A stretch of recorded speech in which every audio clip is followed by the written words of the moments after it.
So you wake up, or you're sleeping in the middle of the night, and you wake up and you've got a fever. Can I tell you what a blessing that is? Can I tell you what an awesome thing our body is, that fevers actually exist?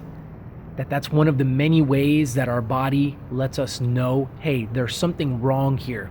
I'm raising the temperature of your body. I'm raising your core temperature just to let you know that there's something not right within you that we need to start taking care of. And then the body begins to do those kinds of things to get rid of whatever it is that you've got. You've got an infection, you're getting sick with a cold, you've got the flu, whatever. Many of us, we see a fever as an inconvenience. Oh my gosh, I have a fever.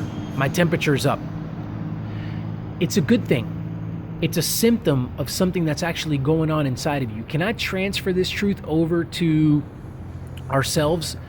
Do we have the self-awareness to figure out when it is that we're getting a fever, to figure it out when things are beginning to go sideways in our lives, when our mindset is a little bit off, when our perspective is a little bit off, when we need to shore up and line up something about our character?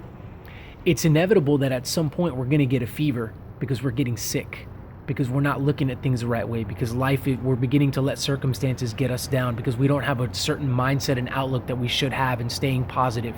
And it's inevitable that we come up with a fever. Embrace the fact you have a fever.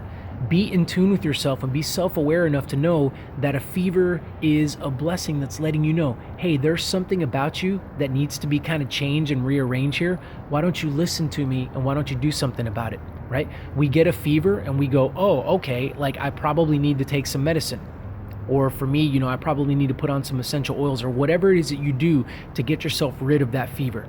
It's the same way with our character, except it's a little bit harder to see and it takes a lot more discipline to do, because we've got to get into the habit of being able to ask ourselves and be in tune with ourselves enough to know when it is that we are actually coming down with a fever, that step right before we get sick, and taking action at that point to make sure that that doesn't happen.